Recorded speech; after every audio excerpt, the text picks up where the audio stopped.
Good day everyone. Today we will continue our discussion further with the solutions chapter. So in the last class we were discussing some methods to express concentration of a solution. हमने कुछ methods के बारे में बात की थी. Today we will see some more methods. So आज हम बात करेंगे mole fraction के बारे में. Now this term mole fraction आपने class 11th में भी ये term पढ़ रखा है. So just revise that thing. So mole fraction के साथ start करते हैं. मोल फ्रैक्शन, ठीक है. दिस इज रिप्रेजेंटेड बाय काई. ये कुछ x की तरह लगता है, ठीक है. So in order to understand mole fraction let us consider an example. हम एक एग्जांपल कंसीडर करते हैं. सपोज एक सॉल्यूशन है, देयर इज अ सॉल्यूशन, ठीक है. एक सॉल्यूशन है जो कि दो कंपोनेंट से मिलके बना है. कौन कौन से? A plus B means A plus B are mixed to form the solution. अब इस solution में number of moles of A जो है, that is represented as Na. मतलब कितना number of moles इस solution को बनाने में required है, that is Na. उसी तरह number of moles of B, मतलब कितना number of moles of B use हुआ है इस सॉल्यूशन को बनाने में, that is represented as NB, ठीक है. तो ये Na और NB क्या है? कितना number of moles of A का यूज हुआ है और कितना number of moles of B का यूज हुआ है. अब हम इनके मोल फ्रैक्शन के बारे में बात करेंगे. सो मोल फ्रैक्शन क्या होता है? Mole fraction of A is equal to what? Mole fraction of A is equal to what? Number of moles of A divided by sum of number of moles of all the components forming the solution. मतलब हमें mole fraction A का चाहिए, तो हम क्या करेंगे? A का number of moles को न्यूमरेटर में रखेंगे और उसको किस चीज से डिवाइड करेंगे? Sum of number of moles of all the components जिनसे सॉल्यूशन बना है. तो क्या मोल फ्रैक्शन सिर्फ ऐसे सॉल्यूशंस के लिए यूज हो सकता है जिसमें दो कंपोनेंट प्रेजेंट है? बिल्कुल नहीं. आप n नंबर ऑफ कंपोनेंट से सॉल्यूशन बना सकते हैं, A B C D E F n तक लेके जाइए, ठीक है. लेकिन मोल फ्रैक्शन को कैलकुलेट करने का तरीका यही होगा. जिस कंपोनेंट का मोल फ्रैक्शन आप बोलेंगे उसका नंबर ऑफ मोल्स न्यूमरेटर में रखेंगे और डिनोमिनेटर में जितने भी कंपोनेंट्स हैं सबके मोल फ्रैक्शन को ऐड, सबके नंबर ऑफ मोल्स को ऐड करके रख देंगे, ठीक है. So this is mole fraction of A. Similarly mole fraction of B क्या होगा? Number of moles of B in the numerator और किस चीज से डिवाइड करेंगे? यहाँ दो कंपोनेंट्स हैं तो दोनों के नंबर ऑफ मोल्स को जोड़ दीजिए.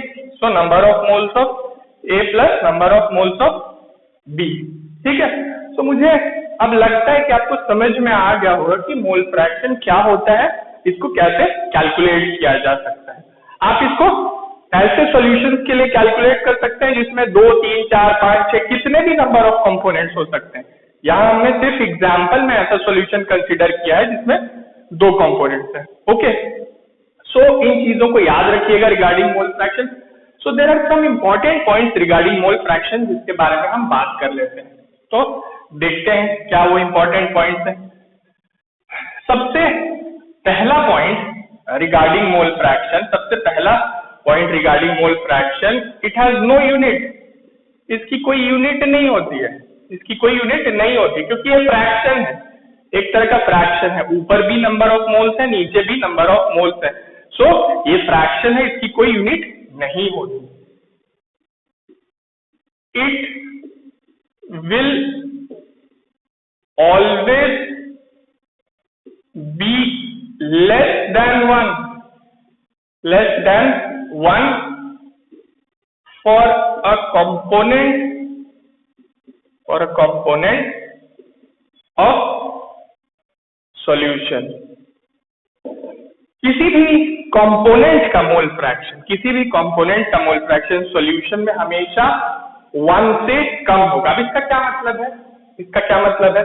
मान लीजिए एक सॉल्यूशन लिया, ठीक है. एक सॉल्यूशन लिया, इस बार हम 3 कंपोनेंट्स ले लेते हैं, ए, बी और सी। ठीक है, ये सॉल्यूशन ए, बी और सी कंपोनेंट से मिलके बना है। ए, बी, सी कुछ भी हो सकते हैं, बट उनसे मिलके हमारा सॉल्यूशन बना है। सो चाहे आप मोल फ्रैक्शन ए का बताइए, चाहे आप मोल फ्रैक्शन बी का बताइए, चाहे आप मोल फ्रैक्शन सी का बताइए, किसी का भी मोल फ्रैक्शन बताइए, किसी भी कंपोनेंट का मोल फ्रैक्शन बताइए, it will always be less than 1, कभी भी 1 से ज्यादा नहीं होगा, it will always be less than 1। अब आप ऐसे भी समझ सकते हैं, ऐसे भी समझ सकते हैं, मोल फ्रैक्शन ऑफ ए क्या होगा, number of moles of A divided by number of moles of A plus number of moles of B plus number of moles of C. यही होगा इस सॉल्यूशन के एग्जांपल के लिए, यही होगा मोल फ्रैक्शन ऑफ ए। अब देखिए ये एक फ्रैक्शन है, ये एक फ्रैक्शन है जिसमें न्यूमरेटर में सिर्फ एक कंपोनेंट का नंबर ऑफ मोल पुट किया है आपने और डिनोमिनेटर में sum of number of moles of all the components. तो क्या कभी ऐसा होगा कि न्यूमरेटर बड़ा होगा डिनोमिनेटर से? कभी नहीं हो सकता। Numerator will always be less than denominator. अगर न्यूमरेटर हमेशा डिनोमिनेटर से कम होगा, that means fraction will always be less than 1। तो ये बात याद रखिएगा, अगर आपका आंसर, आपने किसी का मोल फ्रैक्शन कैलकुलेट किया और वो 1 से ज्यादा आ गया, तो आपका आंसर इनकरेक्ट है, डेफिनेटली इनकरेक्ट है। ठीक, अब एक और इसके बारे में हम बात कर लेते हैं, एक और पॉइंट डिस्कस कर लेते हैं। सपोज करिए इसी सॉल्यूशन के लिए बात करेंगे, ठीक है, इसी सॉल्यूशन के लिए बात करेंगे। एक ऐसा सॉल्यूशन जो 3 कंपोनेंट से मिलके बना है, ए, बी, सी। अगर आप मोल फ्रैक्शन सारे कंपोनेंट्स का ऐड कर देंगे, मोल फ्रैक्शन सारे कंपोनेंट्स का ऐड कर देंगे, तो जो उसका रिजल्ट आएगा that will be equal to 1। ठीक है, सो ये सॉल्यूशन 3 कंपोनेंट से मिलके बना है, तो हमने तीनों के मोल फ्रैक्शन ऐड कर दिए। 4 से मिलके बना होता तो चारों के मोल फ्रैक्शन ऐड करते, 5 से मिलके बना होता तो 5 के मोल फ्रैक्शन ऐड करते, n से मिलके बना होता तो सारे n के मोल फ्रैक्शन ऐड करते, लेकिन सबके ऐड करेंगे। अगर आपने किसी को मिस आउट कर दिया, सपोज करिए आपने 3 की जगह सिर्फ 2 ऐड किए और आप सोचेंगे कि ये मोल फ्रैक्शन 1 के बराबर आ जाए, तो ये ऐसा नहीं होगा। सो याद रखिएगा, सारे मोल फ्रैक्शन ऐड करेंगे, मींस सारे ही कंपोनेंट्स के मोल फ्रैक्शन ऐड करेंगे एक सॉल्यूशन के, तब उसकी वैल्यू किसके बराबर आएगी? 1 के बराबर। ठीक है, so keep this point in mind. So ये कुछ बहुत ही फंडामेंटल बातें थी रिगार्डिंग मोल फ्रैक्शन जो हमने की। अब हम नेक्स्ट मेथड पे चलते हैं, दैट इज मोलारिटी। और ये बहुत ही इंपॉर्टेंट मेथड है, याद रखिएगा ये बहुत ही इंपॉर्टेंट मेथड है। आप जितने भी क्वेश्चंस देखेंगे, जितने भी फिजिकल केमिस्ट्री के क्वेश्चंस देखेंगे जहां सॉल्यूशन इन्वॉल्व रहेगा, वहां आपको कंसंट्रेशन 90% केसेस में मोलारिटी में ही मिलता है। ठीक है, so this is a very important concept regarding physical chemistry, पूरे फिजिकल केमिस्ट्री के लिए बहुत इंपॉर्टेंट कॉन्सेप्ट है। सो let us start with molarity. Molarity को डिनोट किया जाता है कैपिटल एम से। किससे डिनोट किया जाता है? कैपिटल एम से। सो इसका मैथमेटिकल फॉर्मूला देख लेते हैं। सो मोलारिटी क्या होती है? Molarity is equal to number of moles of solute, number of moles of solute divided by what? Divided by volume of solution in liters. LTS stands for liters. So number of moles of solute divided by volume of solution in liters. So number of moles आप किसी चीज का निकालना जानते हैं class 11th में, ये पूरा चैप्टर डिटेल में क्या होता है? Given mass divided by molecular mass या molar mass. So number of moles of solute divided by volume of solution will give you the molarity of the solution. And it is denoted by capital M. तो चलिए एक छोटा सा question भी देख लेते हैं ताकि आप फॉर्मूले के साथ अच्छे से फैमिलियर हो जाएं.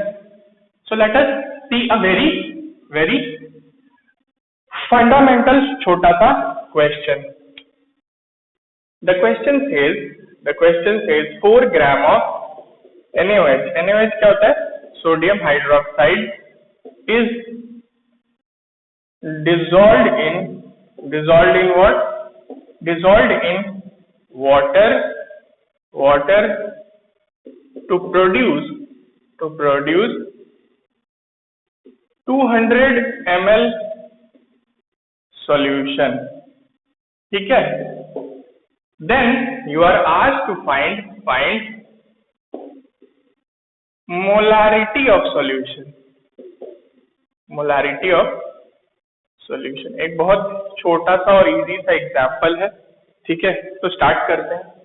सो सॉल्यूट क्या है? NaOH, उसका मास आपको गिवन है और सॉल्वेंट वाटर है और NaOH को वाटर में डिसॉल्व करने के बाद जो फाइनल वॉल्यूम आया सॉल्यूशन का वो कितना है?